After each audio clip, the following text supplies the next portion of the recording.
is Cleveland Police Chief Mark Gibson, representing the Tennessee Association of Chiefs of Police. All right. Thank you, Director Lewis. Good morning, everybody. The Tennessee fans don't let fans drive drunk.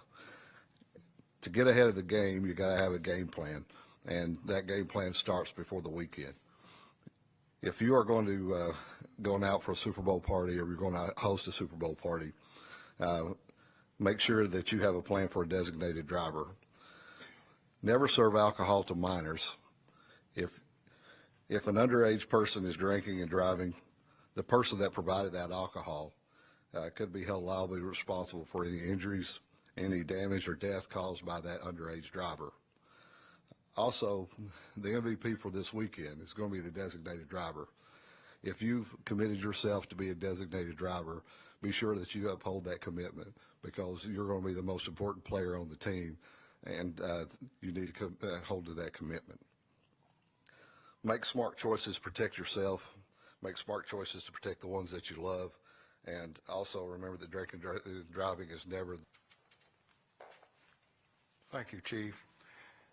Our next speaker is Deputy Chief Tommy Widener, representing the Metro Nashville Police Department.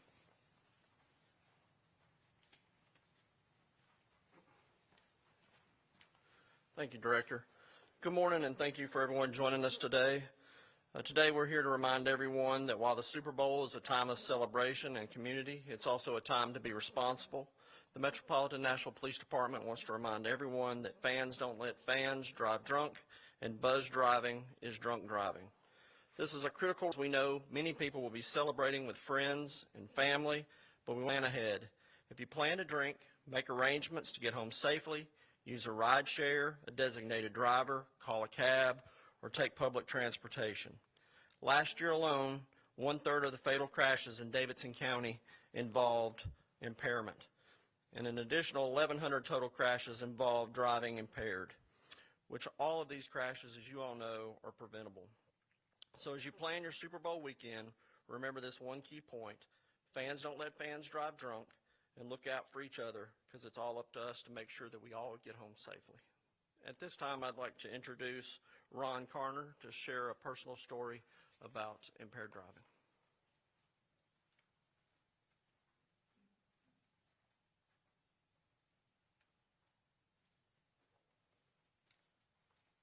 Hello, everybody. My name is Ronald Connor.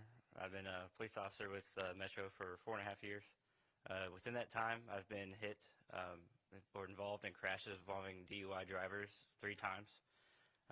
One of which, the most significant one, I was responding to a call of a pedestrian in a roadway.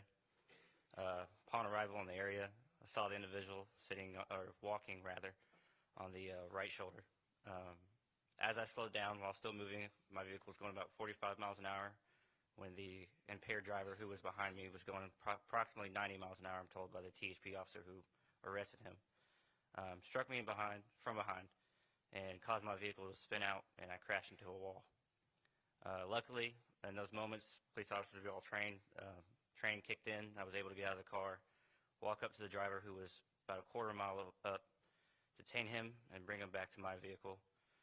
Luckily for me, there was an off-duty security guard whom was there and was able to keep that person there and detained until my partners were able to arrive. When I got to the hospital, once my sergeant responded and had pictures of the vehicle at Vanderbilt Hospital, he showed the pictures to the doctor, whom quickly asked me how I was not dead. The crash severely. To this day, I cannot go on the interstate without getting some sort of anxiety, especially when responding to pedestrians on the roadway. It just doesn't feel right.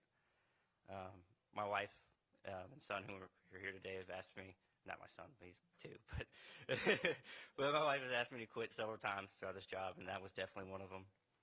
I just ask anybody who's thinking about going out and drinking and driving, just remember that the only safe amount of alcohol you can drink and be able to drive is 0.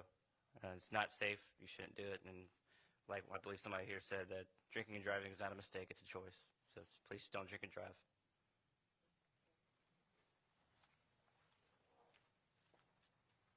Thank you very much for that personal story. Glad you are here today. Our next speaker is our special guest speaker. She's formerly known as Traffic Jam Sam on Fox 17, Samantha Russell. Samantha has a personal story to tell about an event that happened to her, and we welcome you to tell that story. Buddy, just as you shared your story, I truly realize how fortunate I am to be standing here. Most victims of drunk driving don't get the opportunity to tell their story. So before I dig in there, I just wanted to say that I truly feel that I have the blessing of God to be here today to share this. So my story began on the first day of 2016, January 1st. I was driving in to the news station at the time. I was a local traffic reporter. Funny. I'm driving in. I had just started at the local news station here a couple months prior. And as everyone in the audience knows, holidays don't exist, right? Like, we work on all the holidays. So even though this was January 1st, I was headed in at 2:30. I took 65 North, exited onto Rosa Parks, and bam, that's when it happened. As you know, I was headed into work as most of the party goers were headed home. And 2 lanes of traffic across Rosa Parks and struck me head on. I was taken by ambulance to St. Thomas, and I pretty much walked away with just scratches and bruises. Truly a miracle. Here I am, starting a brand new job as Traffic Jam Sam. Why did I get hit by a drunk driver? The mental impact it had on me for about a year was crushing. Having to drive into work in the middle of the night, 5 days a week for 30 minutes or so, driving by that spot every single morning, and then having to get up every morning and be cheery and go. We have the news media here. We have THP, all of our workers here in public safety. It's a hard job. You take in a lot of death, a lot of tragedy, and I didn't know how to do that. I didn't know how to get up there and smile and be happy and talk about the tragedy. I'd pray every God, please don't let me get on air and have a panic attack. But thankfully, about a year or so, I really thought, wow, this happened to me because I had a platform to speak about it. And even though I'm no longer in news, I cherish moments like this where I can get up. I've been given the choice in the life to get up here and to tell everyone that no one ever should get behind the wheel drunk. As our speakers today have informed us, that just like the coaches and the players of the Super Bowl, you've got to have a game plan in action. If you plan to go out and party, have a ride share ready to go, a friend, even if you're a DD. So thank you again for having me today. It's truly an honor to share my story. I appreciate having all of our speakers today.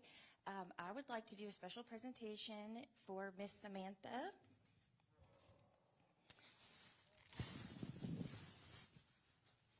So we partnered with the Titans to create a special custom jersey for you. And get a couple pictures. Very cool, thank you. And we do have share and also be able to share with you, Officer Connors. And so this is just some few toys for the kids, some nice stuff in here. So I figured I'd split it between the two of y'all, just so y'all can have something to take back with the babies. But I'm going to allow Buddy to do closing remarks, and then we're going to take photos and allow for interviews. Okay, thank you so much. Thank you all for being here. This weekend, you know, it may not just be Sunday, Super Bowl game day. It may be all through the weekend. People are out and about celebrating the Super Bowl, talking about it, planning their parties and that sort of thing. But the bottom line is it's been said many times here today, it's about choices. It's about a choice to do the right thing. It's about a choice to, if you don't care about your life, you know, that's your business, but the other people on the roadways that you will see and come in contact with, it does make a difference and drive. So every time someone makes that choice, it's preventable. It's preventable. You know, I look and we all look at traffic fatality reports each and every day, and we see the numbers, and I say this, my staff see this everywhere I go. It's not just numbers on that piece of paper, it's lives, it's people. It's people that won't be somewhere, won't be crash in the last, that, you know, all we're trying to do is live up to our commitment to save lives on the Tennessee roadways. So we thank you all for being here today. We thank our speakers for being here, and we just wish everyone good luck in the ball game, but most importantly, we wish everybody a safe Super Bowl weekend. Thank you.